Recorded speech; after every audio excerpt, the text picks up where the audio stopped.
Time to start मतलब बातें करना बंद। So will continue with question number 3। Last session में मैंने आपको इसका डायरेक्ट आंसर बता दिया था कि ऑप्शन नंबर ए आएगा, और रीज़न बहुत ऑब्वियस था क्योंकि आपके पास जो सिस्टम है, तो मैं वापस एक बार क्वेश्चन आपको समझा देता हूँ। 2 ब्लॉक्स ए एंड बी, इस सिस्टम में 2 ब्लॉक है, ए जिसका मास 3m है, बी जिसका मास m है, respectively are connected by massless and inextensible string. तो A और B block they are connected with the help of a massless inextensible string. The whole system is suspended by massless spring. ये दोनों masses makes up a system and they are suspended with the help of a spring. The magnitude of acceleration of A and B immediately after the string is cut will be. तो ऐसा है, जब आपने ये string को cut कर दिया, ए और बी को जो स्ट्रिंग ज्वाइन कर रहा है उसको कट कर दिया, तो उसके इमीडिएटली बाद what will be the acceleration of A and B, ऐसा क्वेश्चन है। तो it is very simple. Now first of all you need to work out the forces. Forces कौन से एक्ट हो रहे हैं आपको पहले वो देखना पड़ेगा। फॉर एग्जाम्पल ये जो बी ब्लॉक है इस पे 2 फोर्सेस है, एक है mg और एक है टेंशन, और ये जो ब्लॉक है ए इस पर टोटल 3 फोर्सेस है। एक है टी टेंशन, एक है इसका खुद का वेट विच इज 3mg, और एक है force due to spring.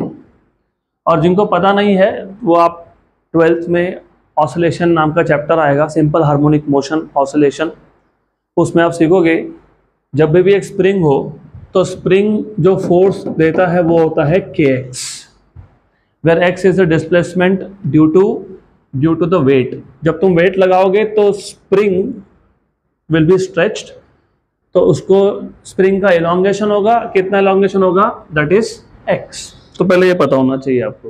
Good. Then अगर आप फ्री बॉडी डायग्राम देखोगे, and if you remember what is free body diagram, मैंने आपको बताया था फ्री बॉडी डायग्राम मतलब सिर्फ बॉडी और उस पर लगने वाले फोर्सेस ये देखने पड़ते हैं, बाकी सब भूल जाओ। Just see for block A and for block B.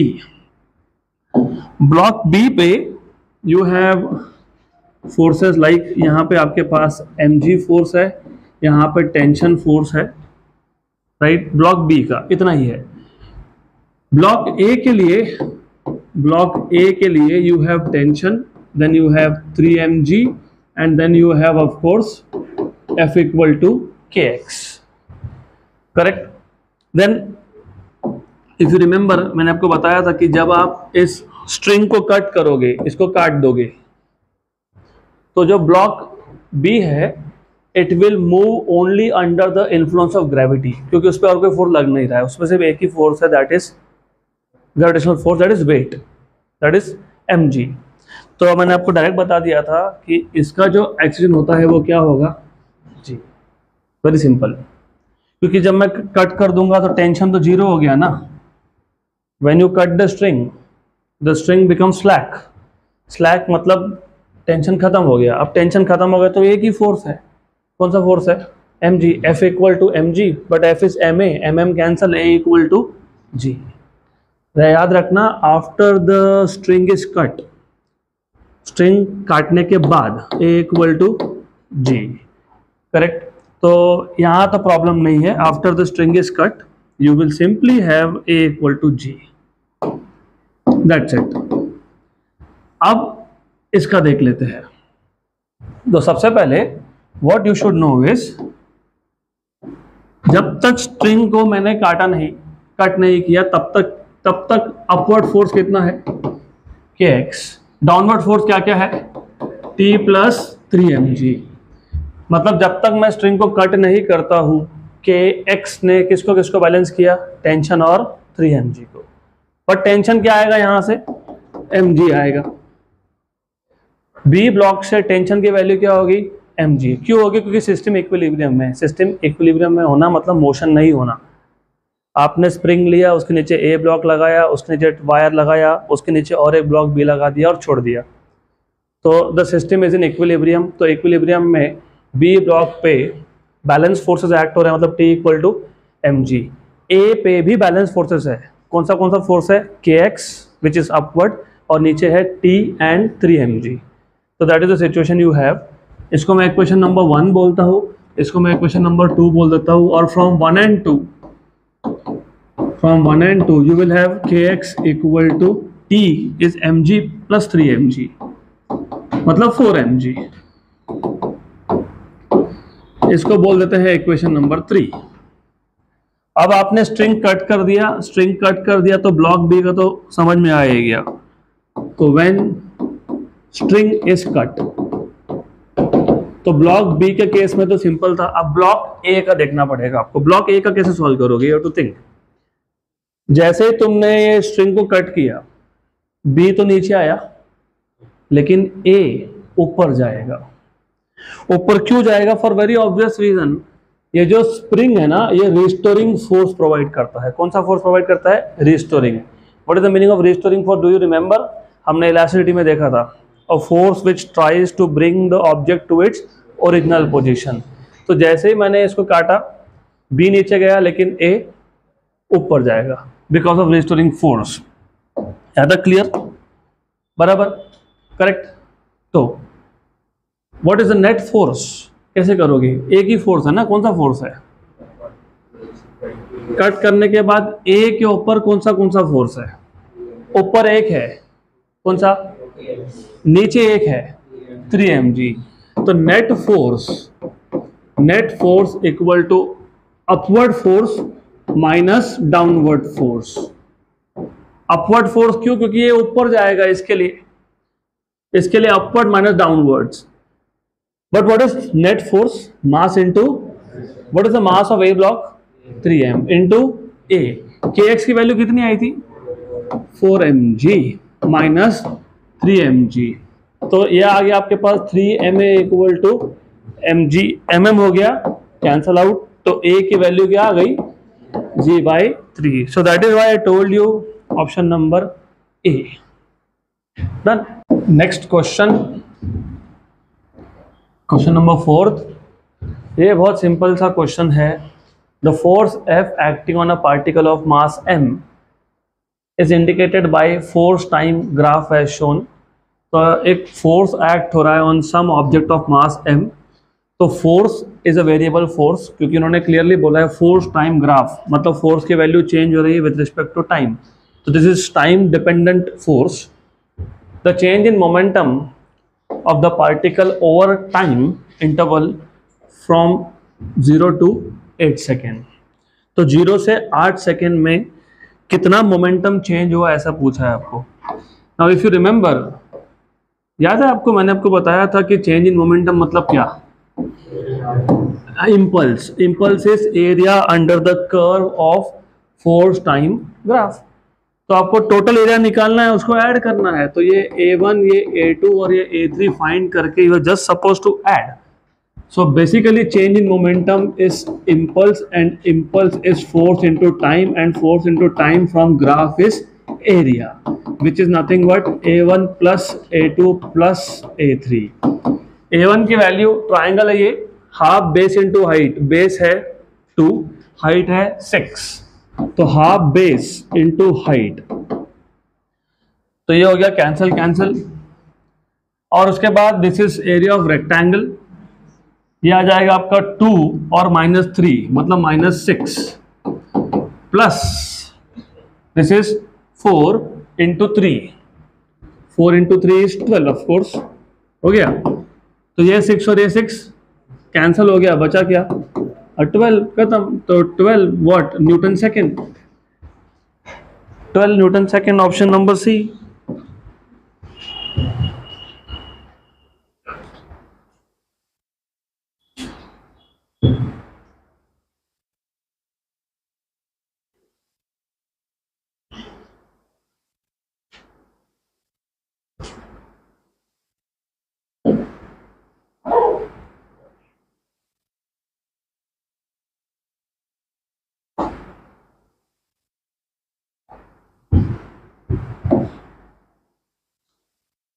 तो ऐसे टाइप के questions, I mean graphical questions, they are very easy to solve. Mostly area ही फाइंड करना होता है आपको।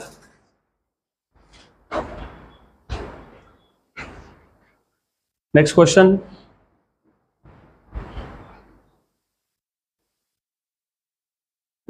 अब ये जो क्वेश्चन है ये मैं सॉल्व नहीं करके दूंगा, ये आपको असाइनमेंट है, but I tell you the answer is 0। उसका एक सिंपल सा रीजन है, क्वेश्चन पढ़ोगे तो समझ में आ जाएगा।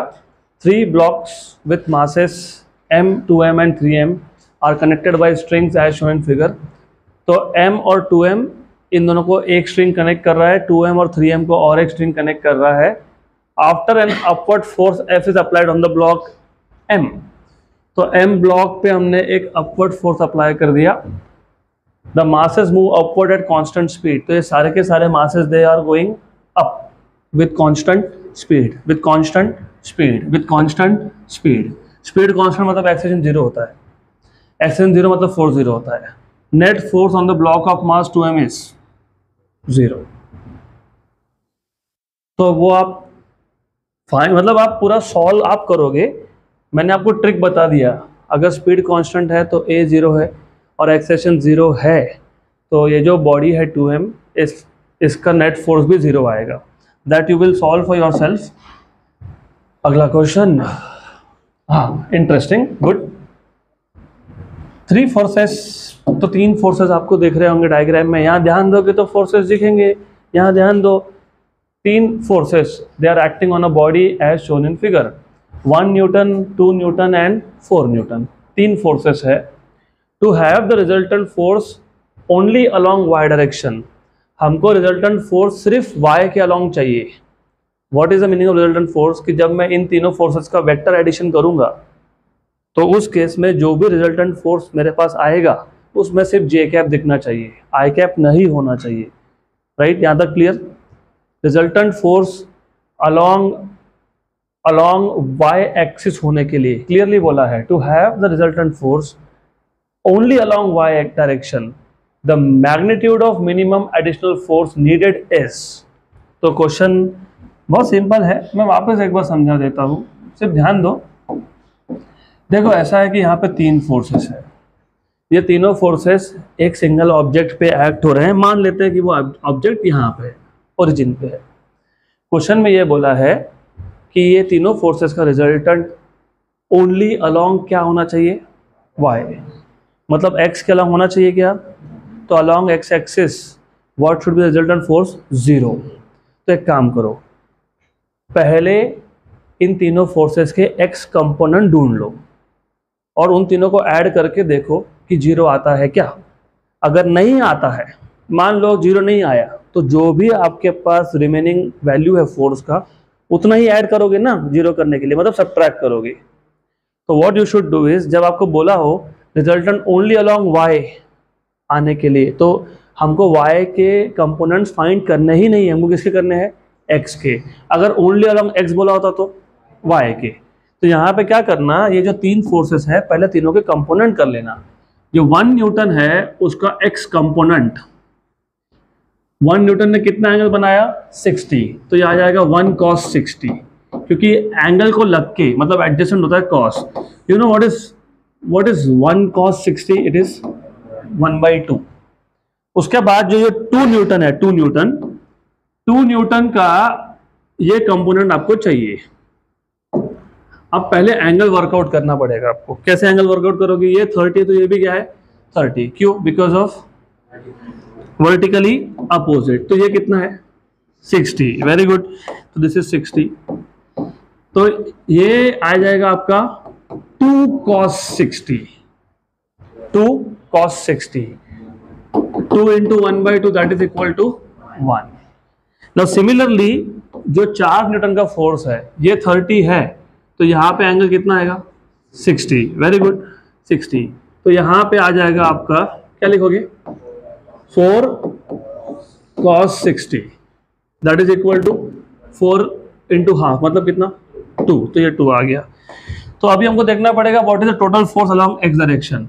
तो समेशन एफ एक्स मतलब total force along x direction. तो total force along x direction कितना है? कितना है देख लो, कितना है? कितना है ये? हाफ प्लस ये कितना है? 1, और वो नेगेटिव साइड में था तो -2। हाफ प्लस 1 इज 3/2 छोड़ो 1.5 में से 2 गए, कितना बचा? -0.5। तो what is the resultant force along x axis? -0.5। इन्होंने क्या बोला है? अलोंग एक्स एक्सिस होना ही नहीं चाहिए, तो -0.5 को जीरो करने के लिए कितना ऐड करेंगे? हाँ, तो 0.5 should be the additional force. Option number इस पे तो गए काम से। A block of mass m slides on the wooden wedge which in turn slides backward on the horizontal surface। तो पहले इतना समझ लो क्या बोला है। A block of mass m, तो यहाँ पे एक small m मास का ब्लॉक दिख रहा होगा जो एक वुडन वेज पे रखा हुआ है, right. A block of mass m slides on the wooden wedge, तो ये जो ब्लॉक है ये नीचे की तरफ आ रहा है और ये जो वेज है ये खुद जा रहा है backwards. Okay, the acceleration of the block with respect to wedge is, तो आपको ब्लॉक का एक्सेलरेशन फाइंड करना है। Mass of the block is 8 and mass of wedge is 16। Assume all the surfaces shown in the figure to be frictionless, तो कहीं पे भी friction नहीं है, मतलब वेज और ब्लॉक में भी नहीं है, वेज और हॉरिजॉन्टल सर्फेस में भी फ्रिक्शन नहीं है। That is what they are telling you. तो सबसे पहले आपको यहां तक ये पता होना चाहिए। अब क्या करेंगे, एक काम करते हैं, ये सरफेस है, इसके ऊपर एक वेज है, तो you have a wedge something like this. Okay, इस वेज के ऊपर एक ब्लॉक है, this a block kept on the wedge. Because components करने पड़ेंगे हमको, तो कंपोनेंट्स आपको पहले से पता होंगे, तो it is always good if you know the components of course. पहले मैं ये जो स्मॉल m था उसके कंपोनेंट्स देख लेता हूँ। एंगल कितना दिया हुआ है? 30, तो angle of inclination is 30 here. Now if you remember, components are very important in this case. Components अगर गलत कर दिए तो आंसर गया। तो सबसे पहले आपको ये पता होना चाहिए कि ये होता है mg, यहाँ पे होता है mg sin 30, यहाँ पे आ जाएगा mg cos 30, बराबर। ये हो जाएगा नॉर्मल रिएक्शन, करेक्ट, गुड। तो ये आ जाएगा आपका mg sin 30, ये हो जाएगा mg, आ जाएगा mg cos 30, ये आपका आ जाएगा यहाँ पे normal reaction R। Small m पे इतने ही फोर्सेस एक्ट हो रहे हैं, करेक्ट, सही है? Is this correct? गलत है। क्यों गलत है? अभी ऐसा है, इसका जो एक्सेशन है अगर वो मैं A2 मान लेता हूं, तो ये जो ब्लॉक है जिसका मास स्मॉल m था, that block will be in non inertial frame of reference, क्योंकि वो जिस सरफेस पे रखा हुआ है, वेज पे रखा हुआ है, capital M is the mass of this wedge. इस वेज पे एक फोर्स है टू द लेफ्ट और इस वेज के ऊपर कौन है? ब्लॉक। तो block is in which frame of reference? Non inertial. जब भी बॉडी एक non inertial frame of reference में हो, उस पर एक्ट होता है एक pseudo force which is opposite to the direction of force. होता है ना ऐसा? Very good, correct. तो यहाँ पे एक सूडो फोर्स एक्ट होगा, यहाँ पे एक सूडो फोर्स एक्ट होगा। Like what will be this pseudo force? Pseudo force, if you remember, ये होगा MA2। ओके, और ये जो नॉर्मल रिएक्शन है ना, इसको मैं फिलहाल N लिख रहा हूँ, I don't want to write down R, ऐसा कोई फर्क नहीं पड़ता। तो ये तो पहले इतना पता होना चाहिए, you should know all this. जो वेज था उस पर एक ही फोर्स है, फोर्स ऑन द वेज, उस पर एक ही फोर्स है, कौन सा है? MA2। यहां तक क्लियर? ये जो आपके पास ब्लॉक है उस पे कौन से फोर्सेस है? m स्मॉल m A2 मतलब सूडो फोर्स, उसके बाद mg, उसके दो कंपोनेंट्स कर दिए, और एक आ गया नॉर्मल रिएक्शन। यहां तक क्लियर? क्योंकि अब मैं चीज़ों को थोड़ा सा चेंज करूंगा यहाँ पे, तो you should know first of all ये सब कंपोनेंट्स पता होने चाहिए। Then you must remember, normal reaction और mg cos थीटा, इसकी वैल्यू सेम है, they are equal in magnitude but opposite in direction. तो मैं टेम्पररीली इसको n लिख सकता हूं, क्योंकि सिर्फ direction wise they are opposite, magnitude wise they are same. अब ऐसा क्यों किया? क्योंकि इस क्वेश्चन को सॉल्व करने के लिए वो रिक्वायरमेंट है हमारा, समझेगा बाद में आपको। फिलहाल अभी ऐसा समझ लो, नॉर्मल रिएक्शन n और mg cos theta they are equal in magnitude, opposite in direction. तो मैंने इसको n लिख दिया तो क्या फर्क पड़ता है, इज द सेम। क्लियर यहां तक? पक्का पक्का श्योर।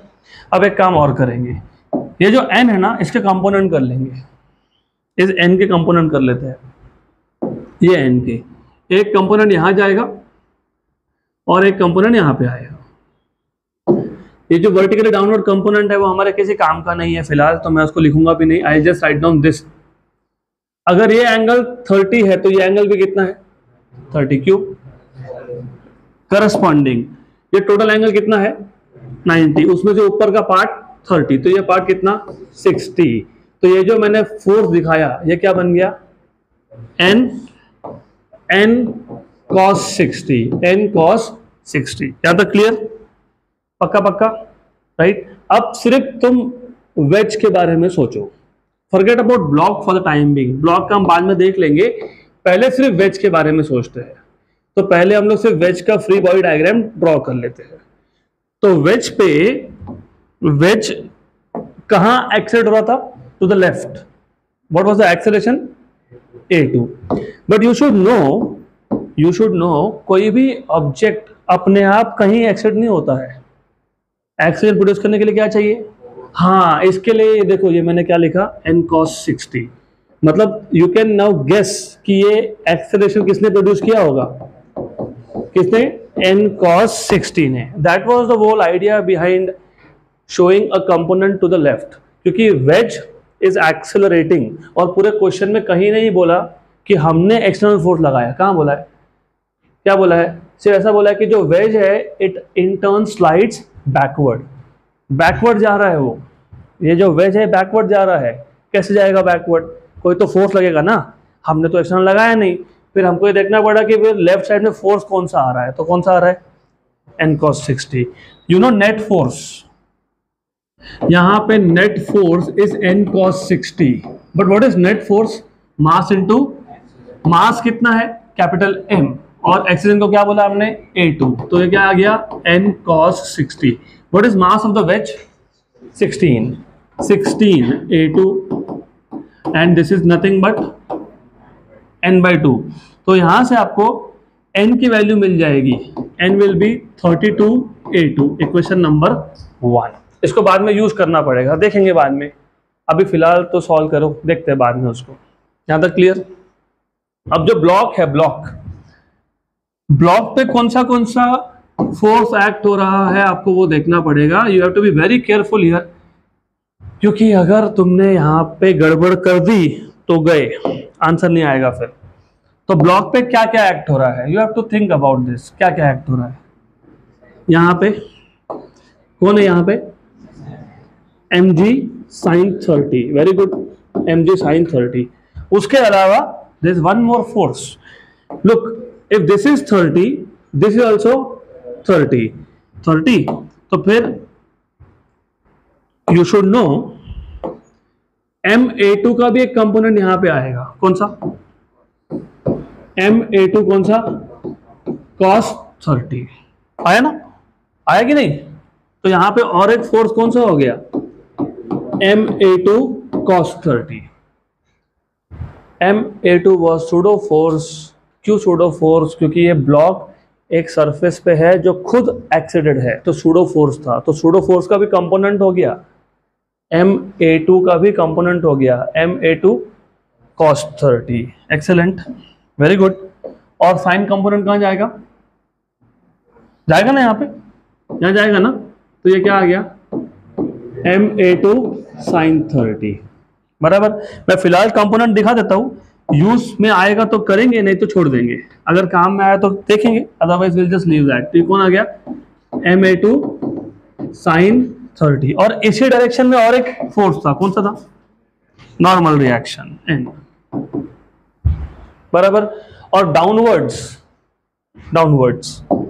यहां पे कौन है? नॉर्मल रिएक्शन जितना ही है, लेकिन कौन है? mg cos 30। ठीक। कुछ रह गया क्या? अच्छे से देख लो, कुछ रह गया क्या? Anything left out? नो? ठीक है, दैट इज गुड, इतना है, फाइन। हमको क्या पूछा था? एक्सेलरेशन। किसका एक्सेलरेशन? ब्लॉक का। ब्लॉक कहाँ जा रहा है? नीचे। कहाँ जा रहा है ब्लॉक? नीचे। इसका एक्सेलरेशन कितना मान लिया मैंने? a1। यहाँ तक क्लियर? तो ब्लॉक को नीचे लेके जाने के लिए कौन कौन रिस्पॉन्सिबल है?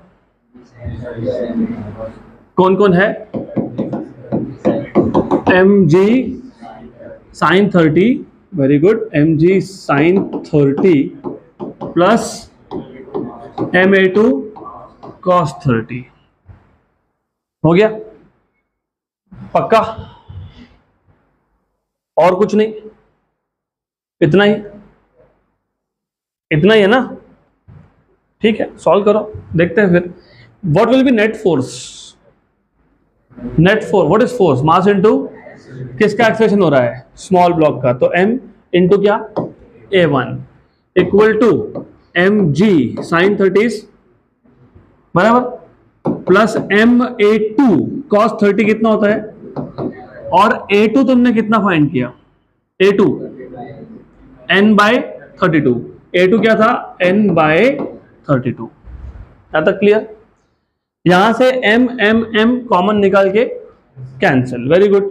तो a1 equal to g by 2 plus √3 by 64 into n।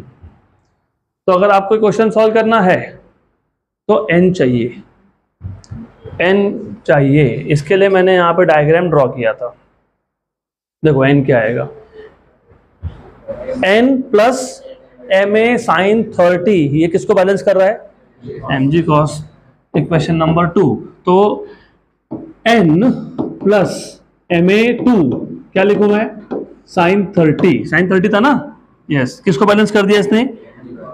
mg cos 30। It balances mg cos 30, mg cos 30, सही है। तो n क्या आ जाएगा? mg cos 30 minus ma2 sin 30, very good, correct, right. आपको क्या चाहिए? Normal reaction. तो एक काम करो, नॉर्मल रिएक्शन चाहिए ना, इस स्टेप को मैं स्किप कर रहा हूं। n plus ma2, what was a2? What was a2? n by 32, very good. What is small m? If I am not wrong 8 दिया हुआ है, 8 दिया हुआ है ना। And what is sin 30? Very good, 1 जा एंड 4 जा, चलो ठीक है। m की वैल्यू कितनी है? 8। g की वैल्यू सब्स्टिट्यूट करनी नहीं है हमको, देखेंगे बाद में, √3 बाई 2, सही आ गया। ये आ गया n बाई 8 और ये n, what is n plus n by 8? 9n by 8, very good, equal to 8√3 g by 2। यहां तक क्लियर? एक छोटी सी भी गलती की तो गए काम से, तो ये याद रखना। 1 जा एंड 4 जा, 8 4 जा 32 √3 g बाय 9। ये आ गया n। हमको क्या चाहिए था? a1 में तुम कहाँ अटके थे? n, तो अभी n सब्स्टिट्यूट कर दो वहां पे। तो from equation number 2 and 3, from 2 and 3 मैं वापस रिपीट कर दूंगा, don't worry. JEE level question है, मैंने पहले ही बता दिया था, थोड़ा सा डिफिकल्ट जाएगा, ठीक है। g by 2 plus √3 by 64 n, what is n?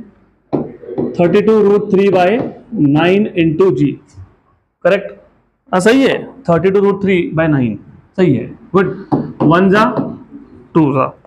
सबसे पहले एक काम करना, ये g बाई 2 को बाहर निकाल लेना। क्या बचा?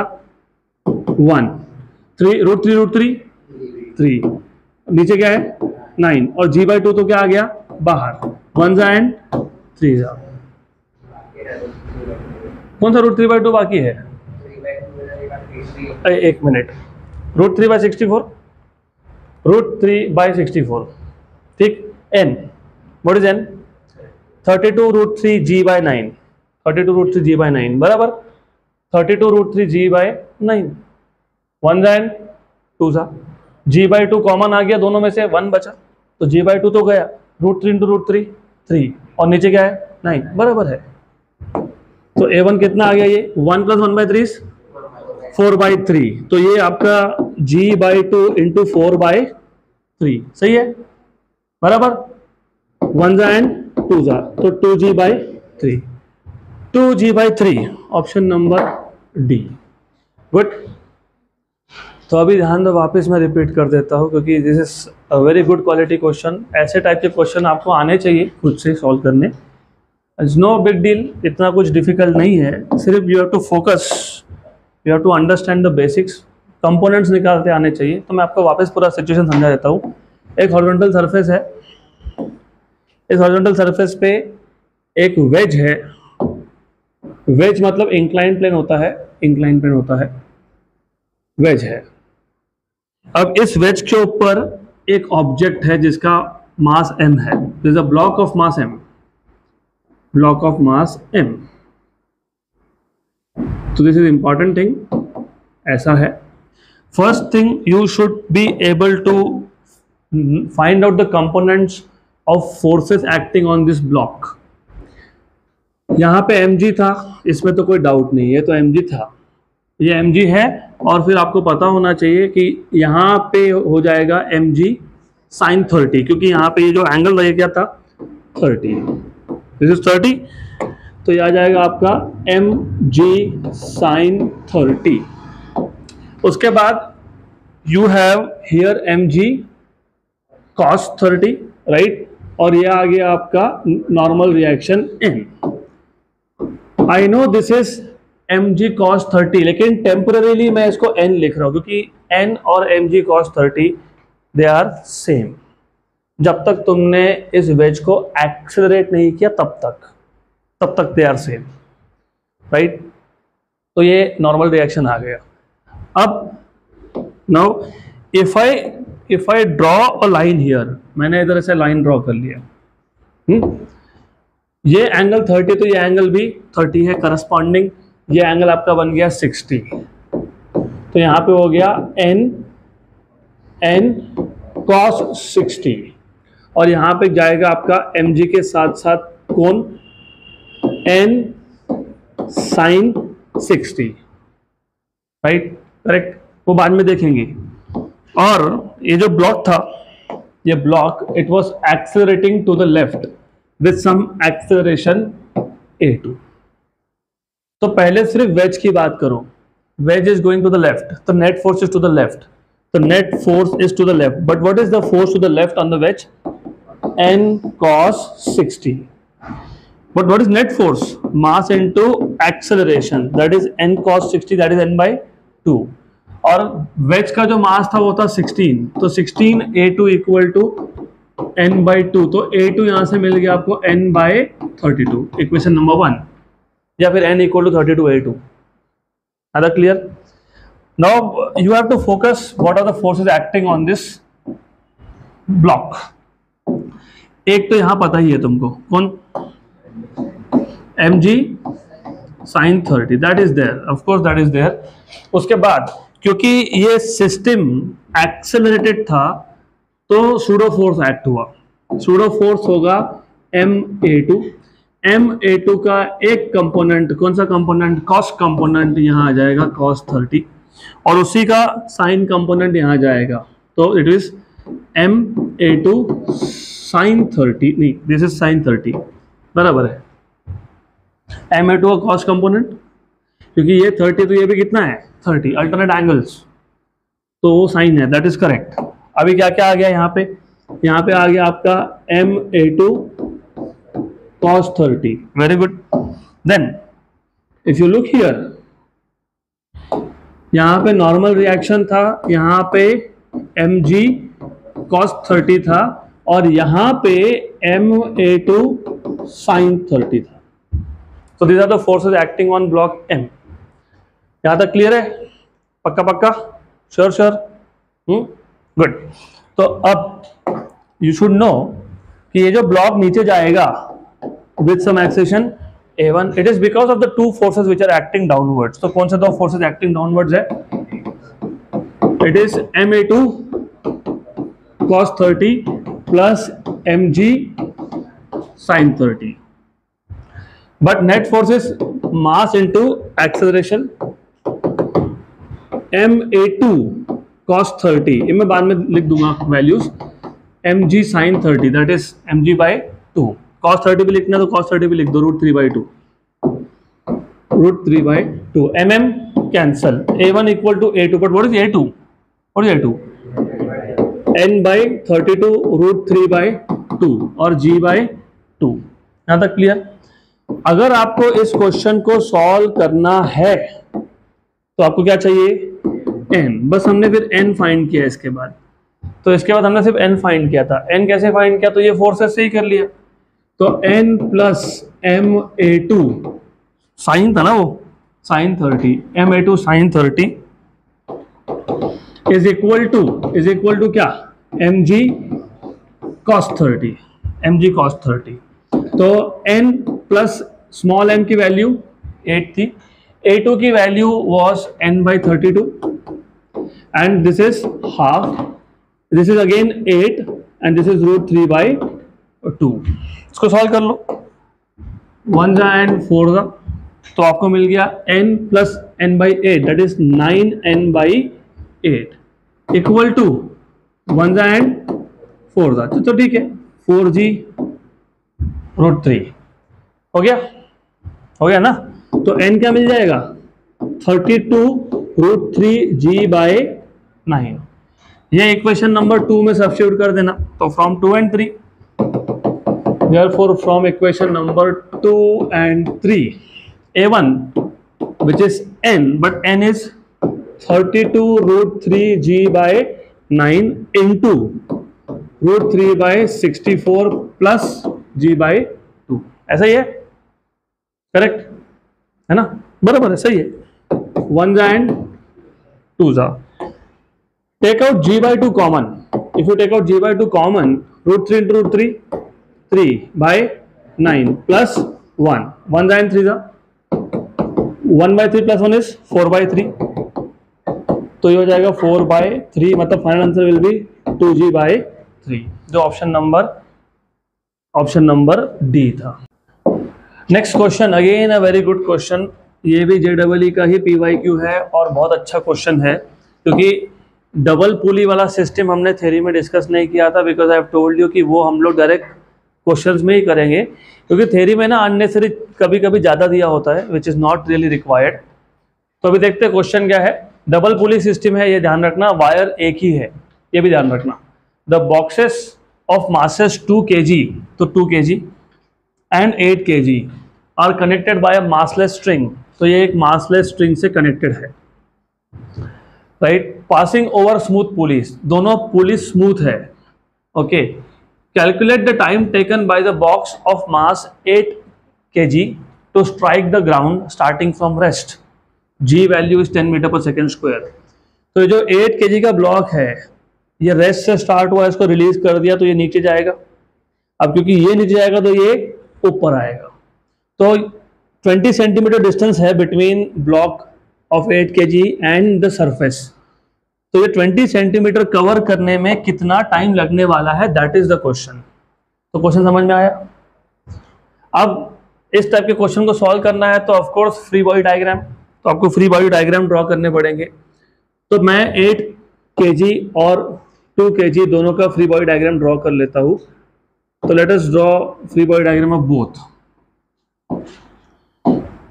8 kg इस पे कौन से फोर्सेस एक्ट हो रहे हैं। 8 kg पे जो फोर्स है डाउनवर्ड्स कौन है, वो 8g, क्योंकि mg इज डाउनवर्ड फोर्स।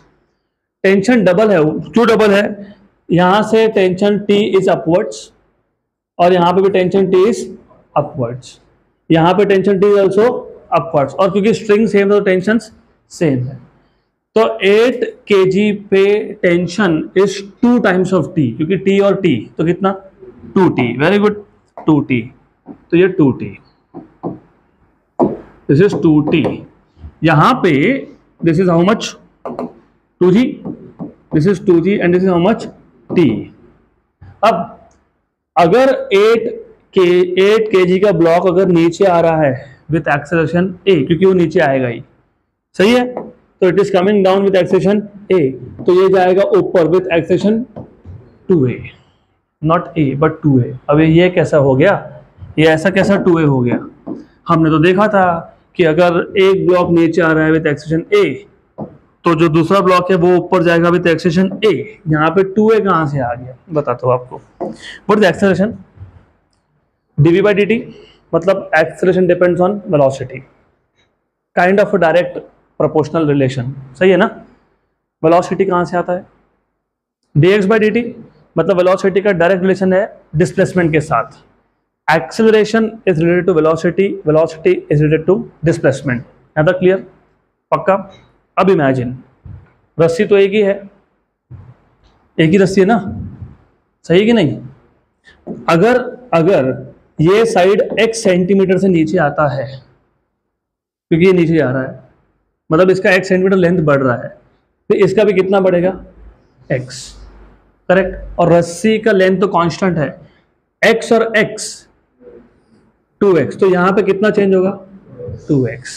तो यहाँ पे डबल डिस्प्लेसमेंट है। अगर यहाँ पे 1 सेंटीमीटर तो वहां पे 2 centimetre, because the length of the string is constant. आया समझ में? तो अगर यहाँ पे डिस्प्लेसमेंट डबल है, राइट, बराबर ना, इस तरफ डिस्प्लेसमेंट डबल है, यहाँ पे x और x है तो वहां पे कितना है? तो अगर इसका एक्सेशन a है तो वहां कितना होगा? 2 है, दैट इज वाई 2 है। ये नीचे आ रहा है कि ऊपर? ऊपर, सही है? समझ में आ गया यहाँ तक? That is the only change and that is the only topic which we have not covered in theory part. ऐसा जब हो और स्ट्रिंग सेम हो, क्योंकि स्ट्रिंग एक ही है, सिर्फ 2 पुली के ऊपर से उसको रोल कर दिया, यहाँ पे x सेंटीमीटर तो यहाँ पे 2x सेंटीमीटर, तो एक्सेलरेशन भी डबल रिलेशन आ जाएगा, twice. Clear? And you are suppose to find out time. तो टाइम कैसे फाइंड करते हैं देखते हैं हम लोग। स्टार्टिंग फ्रॉम रेस्ट बोला था, बहुत था ना? स्टार्टिंग फ्रॉम रेस्ट बहुत है ना? स्टार्टिंग फ्रॉम रेस्ट, तो u की वैल्यू 0 थी, तो देखते हैं अब u की वैल्यू 0 थी। Now if I want to find out, let us say v, क्यों ऐसा क्यों बोल रहा हूं मैं, वो भी ध्यान दो। इक्वेशंस अगर याद नहीं होंगे ना तो कुछ नहीं होता है फिर। You have to know this, v square equal to u square plus 2as। u तो 0 है, u तो 0 है, तो v स्क्वायर कितना आ गया? 2as। s मुझे पता है, ऑफकोर्स पता है, कितना है? 20 सेंटीमीटर। a मैं कहाँ से लाऊं? v equal to u plus 80। u क्या है? 0 है, तो v क्या आ गया? 80। इक्वेशन नंबर 2, इसको स्क्वायर कर लो, फ्रॉम 1 and 2, फ्रॉम 1 and 2 क्या आएगा? a square t square equal to 2as। ठीक, कैंसल। तो आपको क्या चाहिए था? t, तो t क्या आ जाएगा? 2s बाई a का स्क्वायर रूट। s पता है? यस। a मिल जाएगा ना? a यहां से मिल जाएगा। कैसे मिलेगा? मैंने आपको ऑलरेडी बता के रखा था। How do you find out acceleration? हाँ चलो, net force upon total mass. अगर वो नहीं अप्लाई कर पा रहे तो और सिंपल ट्रिक देता हूँ। ये सिस्टम कहाँ जा रहा है? नीचे, तो downward force minus upward force equal to net force. What is net force? Mass into acceleration. Mass कितना था? 8 इंटू ए, बराबर, डिवाइड बाय 2 कर लो। चलो कितना आ गया? 4g minus t equal to 4a। Equation number इसको बोल देता हूँ 1, यहाँ पे चेंज कर देंगे, कोई प्रॉब्लम नहीं है। I just change the numbers here. चलो बेटर ऑफ रहने दो, इसको मैं a बोल देता हूँ। Equation number a, capital A हो गया। यहां से क्या मिलेगा? अरे सिस्टम तो डायरेक्ट ऊपर जा रहा है ना, मैंने बताया था ना, अगर सिस्टम ऊपर जाए तो g प्लस ए, सही है ना? हाँ, मास कितना है? मास कितना है? 2, g प्लस ए कितना है? 2a। a कितना है? 2a है, 2a है ना एक्सेशन। हाँ, तो 2g plus 4a, equation number b। From a and b बताओ, फ्रॉम a एंड b क्या मिलेगा? 4g minus 2g minus 4a, क्योंकि t में माइनस कर रहा हूं ना, इक्वल टू कितना आएगा? इक्वल टू, अरे 4a है ना, कुछ नहीं किया, ये t यहाँ पे सब्सटीट्यूट किया। 4g में से 2g गए और 4a गए, तो 4g में से 2g गए तो कितना आ गया?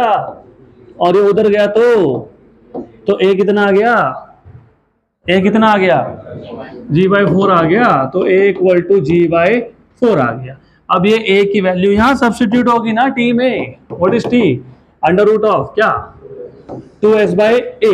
s कितना था 20 सेंटीमीटर मतलब 0.2 मीटर अपॉन a कितना है g/4, g/4, g मतलब 10, 10/4। ओके वेरी गुड, सही है।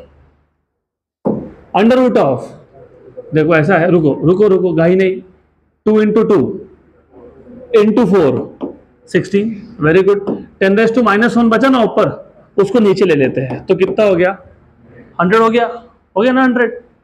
तो t equal to 4/10, how much is that? तो आंसर में है ना 0.4, ऑप्शन डी। कैसे करना है थोड़ा ध्यान दो सिर्फ। A steel block of 10 kilogram rest on a horizontal floor. तो जो डायग्राम नंबर 1 है उसमें एक फ्लोर पे एक स्टील का आपको ब्लॉक दिया हुआ है जिसका मास 10 किलोग्राम है, ये 10 kg है। It is at rest when 3 iron cylinders, तो 1 2 3 ये 3 iron cylinder, when 3 iron cylinders are placed on it, तो ये जो स्टील का ब्लॉक था उसके ऊपर 3 आयरन के सिलेंडर रख दिए। The block and the cylinder, मतलब ये जो आयरन का ब्लॉक है और जो 3 सिलेंडर है, go down with acceleration of 0.2 metre per second square. ये सारा सिस्टम, इस सिस्टम में 4 ब्लॉक्स है, एक स्टील का, बाकी 3 आयरन के। ये पूरा सिस्टम नीचे जा रहा है with acceleration of 0.2 metre per second square. दिमाग में ये चीज रख लो, पूरा सिस्टम मतलब तुम इन 4 ब्लॉक को अलग अलग सोचो ही मत, सोचो ये एक ही है। अगर ये एक ही है तो 10 20 20 20 70, क्योंकि ये 10 kg था और ये 3 थे 20 20 20, तो 60 + 10 70, तो total mass of the system is 70। याद रखना आप। The normal reaction by the floor if mass of the iron cylinder are equal to 20 kilogram is n, right, correct. उसके बाद क्या पूछा है, नॉर्मल रिएक्शन पूछा है। ओके आपको नॉर्मल रिएक्शन पूछा है, नॉर्मल रिएक्शन R पूछा है। नॉर्मल रिएक्शन, नॉर्मल रिएक्शन मतलब क्या होता है, फोर्स। जैसे टेंशन क्या होता है, फोर्स। तो टेंशन मैंने फाइंड करने के लिए ट्रिक बताया था। If the system is going down, mass into g - a, सही है ना, बराबर, करेक्ट। उस केस में सिर्फ टेंशन था क्योंकि वहां पर रस्सी की बात हो रही थी, यहाँ पे रस्सी नहीं, यहाँ पे कौन, नॉर्मल रिएक्शन। टोटल सिस्टम का वेट मतलब 70 g, ये डाउनवर्ड्स है, रिएक्शन ऊपर की तरफ होगा और सिस्टम नीचे जा रहा है। नॉर्मल रिएक्शन मतलब force. What is force, m × g - a, क्योंकि सिस्टम कहाँ जा रहा है, नीचे। What is total mass of the system, 70। g की वैल्यू कितनी बोली है, 10। 10 में से 0.2 निकाल लो, 9.8। 9.8 × 70 नहीं करना, क्यों नहीं करना बताता हूँ। वो 70 का 0 है ना, वो 0 हटाओ और 9.8 का पॉइंट हटाओ, कितना हो गया 98 7। Do not write down anything. 98 × 7 मत करो, 100 × 7 करो। 700 तुमने दो 7 बार एक्स्ट्रा काउंट कर लिया, मतलब तुमने 14 एक्स्ट्रा काउंट कर लिया। अब 700 में से 14 निकाल दो, है क्या, 686 है ना यहाँ पे, हो गया। तो mg - a खत्म, 686 डन। अगला क्वेश्चन, तो लिखना विकना नहीं इसको कुछ, चलो अगला क्वेश्चन। हाँ अभी ये क्वेश्चन बहुत इंपॉर्टेंट है, you have to pay attention. Again this is something which is not covered in theory, तो यहाँ पे भी सॉल्यूशन सिंपल ही दूंगा मैं, लेकिन you should be knowing something called as constant equation. तो यहाँ ध्यान दो, in the arrangement shown in figure, A1, A2, A3 and A4 are the acceleration of masses m1, m2, m3 and m4 respectively. Which of the following relation is true for this arrangement? तो आपको एक system दिया है, उसमें 3 पुली है और 4 masses है। m1 का एक्सेलेरेशन a1 है, m2 का a2 है, m3 का a3 है, m4 का a4 है। और आपको पूछा है कि इस सिस्टम के लिए कौन सा रिलेशन सही है। Now if you look at the options, what do you see? Equations are in terms of a1, a2, a3 and a4. Very good. अब ऐसे क्वेश्चन को सॉल्व करने के लिए there is something called as constant equation. मैं बताता हूँ ये constant equation होता क्या है। अब ये शॉर्टकट ही है, शॉर्टकट ही याद रखना, do not go for theory of this. Constraint equation बोलते हैं उसको, कंस्ट्रेंट इक्वेशन। अब ये कंस्ट्रेंट इक्वेशन होता क्या है? Constraint equation is summation of tension, मतलब प्रोडक्ट है किसका?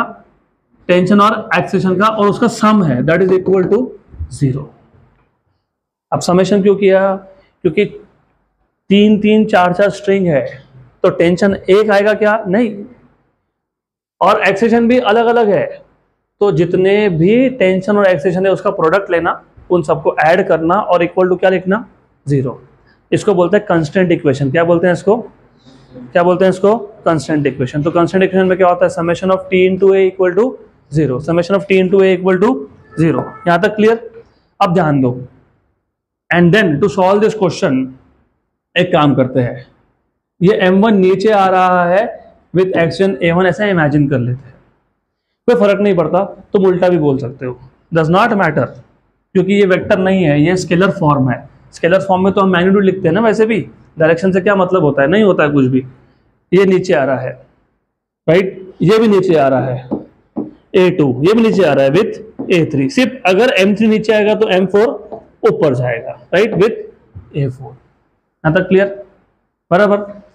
Coming down a1, down a3 and up a4। अब टेंशन अगर सोचोगे, ये एक सेम स्ट्रिंग है कि नहीं? तो यहाँ पे टेंशन कितना है? T, यहाँ पे भी कितना है?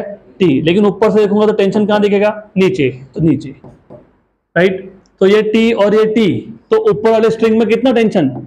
2T। यहां से देखूंगा तो 2T और 2T, 2T 4T, तो 4T। यहां तक क्लियर हो गया? Is this clear? पक्का?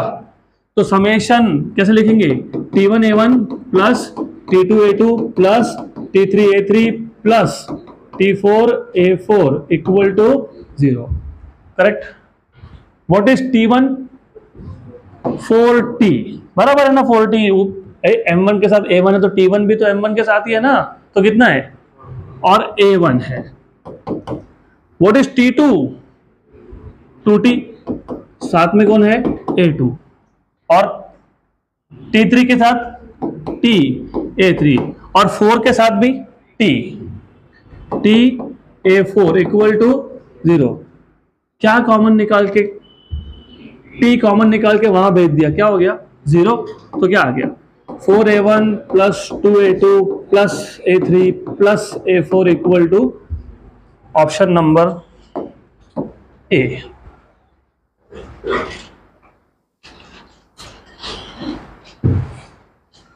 तो मल्टीपल कनेक्टेड सिस्टम में you have to use constant equation.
चलो अगला question, next question, very good, simple one और अच्छा है। A monkey of mass 50 kilogram, मैंने आपको बताया था थ्योरी में ऐसा क्वेश्चन आएगा। बंदर है, वो रस्सी पे ऊपर चढ़ रहा है, tension of the string, maximum tension the string can handle is around 500 Newton, ऐसा कुछ क्वेश्चन आता है। तो उसका ही एक टाइप है यहाँ पे। अ monkey of mass 50 kilogram climbs on a rope which can withstand tension of 350 Newton. तो जिस रस्सी पे वो क्लाइंब कर रहा है, अब क्लाइंबिंग का मतलब यहाँ पे सिर्फ ये नहीं होता कि क्लाइंबिंग अपवर्ड्स, डाउनवर्ड्स भी हो सकता है, क्योंकि वही रस्सी से अगर मंकी ऊपर जा रहा है तो उसी से उसको नीचे भी आना है। वो जो रस्सी वो यूज कर रहा है उसका मैक्सिमम टेंशन कितना है 350, मतलब 350 न्यूटन के ऊपर टेंशन हुआ तो string will break. If monkey initially climbs down with an acceleration of 4 metre per second square, तो इनिशियली वो नीचे आ रहा था विद acceleration of 4 metre per second square and then climbs up with an acceleration of 5 meter per second square. Choose the correct option. G value 10 लेनी है। आपको बोला है tension is 700 Newton while climbing upward, tension is 350 Newton while climbing downwards, rope will break while climbing upward, rope will break while climbing downwards. अब इस question का भी मैं कोई रिटर्न सॉल्यूशन देता नहीं हो, क्योंकि ओरली हो जाता है। टेंशन मतलब फोर्स, फोर्स मतलब मास इनटू एक्सेलेरेशन। मास जब ऊपर जा रहा था तो G प्लस है, सही है ना, G प्लस है होगा ना जब ऊपर जा रहा था। G की वैल्यू कितनी है 10, अपवर्ड एक्सेलेरेशन कितना है 4, 10 प्लस 4 14, उसका मास कितना था, हाँ वही मैं बोल रहा हूँ, ध्यान दो ऊपर 5 है, जानबूझ के वैल्यू देखो कैसे लिखी है, पहले डाउनवर्ड लिखा है फिर अपवर्ड लिखा है, क्योंकि तुमने अगर 4 ले लिया तो 10 प्लस 4 14 इंटू 50 700, तो ऑप्शन नंबर ए लिख के आ जाओगे, that is wrong. While going up what is acceleration 5, तो G प्लस ए मतलब 10 प्लस 5 15 इंटू 50 750, तो 700 आया क्या, नहीं गलत है, A option is not correct. Downwards के लिए 10 माइनस G माइनस ए होता है ना, तो 10 माइनस 4 की 5 4, 10 माइनस 4 इज 6, 6 इंटू 50 इज 300, तो ये भी गलत है। Rope will break while climbing upward, of course, क्योंकि while climbing upward what was the tension 750 कितना, और मैक्सिमम कितना हैंडल कर सकता है, हाँ तो गया, हंसी टूट गया, खत्म हो गई बात। Okay, option number C D is not correct, क्योंकि while going downward the tension was 300 and the rope can handle 350। अगला question, good, this is of course a very good question. अब यहां ध्यान देना, मैं आपको बता देता हूँ, ये आपका इंटीजर टाइप में जाता है JEE में, क्योंकि दिख रहा है वैल्यू ऑफ एक्सेस, और यहाँ पे आप देख रहे हो तो मोस्टली इंटीजर है। तो this question will basically for section B if you are giving JEE mains. और uniform metal chain, uniform metal chain का मतलब होता है कि mass per unit length is same everywhere. अगर मेरे पास 10 मीटर लंबा वायर है, उसका मास 50 किलोग्राम है, तो हर एक मीटर में 5 किलोग्राम है, और यूनिफॉर्म चेन में मतलब हर एक मीटर में 5 5 5 ही होगा, that is called as uniform. अब यूनिफॉर्म मेटल चेन मतलब mass per unit length is same in every section of the chain. आगे बोला है लेंथ दिया हुआ है, लेंथ थोड़ा सा प्रिंटिंग मिस्टेक हो गया इधर, लेंथ कैपिटल L है उसका, length capital L passes over a massless and frictionless pulley, it नहीं, if या फिर it is released from rest with a part of its length small l, ये भी गलत है, ये देखो capital L minus small l, hanging on one side and the remaining small l is on the other side। ठीक है, अब यहां तक ठीक है। At a certain point of time, when small l is capital L by x, the acceleration of the chain is g by 2. The value of x is, मैं question आपको वापस समझा देता हूँ, थोड़े से यहाँ पे प्रिंटिंग मिस्टेक्स है, तो with correction I will tell you what they are trying to tell you is, chain पूरे चेन का लेंथ कितना, कैपिटल L, कैपिटल L में से स्मॉल l एक साइड पे है, तो बचा हुआ कितना बच गया, L माइनस स्मॉल l, वो दूसरी साइड पे है। यहाँ तक क्लियर। फॉर एग्जाम्पल 10 मीटर का चेन था, 2 मीटर एक साइड पे, तो बचा हुआ 10 माइनस 2 मतलब 8, that is what is the idea here.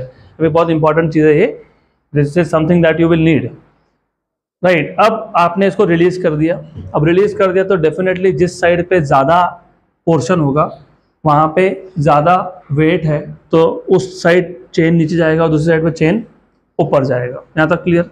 आपको पूछा है कि जब एक्सेलेरेशन की वैल्यू g/2 हुई तब स्मॉल l की वैल्यू क्या थी, L बाई एक्स, तो x का क्या वैल्यू है बताओ। चलो ठीक है, will solve this. Again it is simple, not really difficult. एक काम करो, जो लेफ्ट हैंड साइड का पार्ट है ना, उसको मैं पार्ट 1 बोल देता हूँ और इसको पार्ट 2 बोल देता हूँ। तो जो लेफ्ट हैंड साइड का पार्ट 1 है, इसका जो भी मास आएगा उसको m1 बोल देता हूँ, तो ये बन गया m1g, और इसको बोल देंगे m2g। यहां तक क्लियर है? बराबर। How do you find out acceleration? I have told you earlier, do you remember?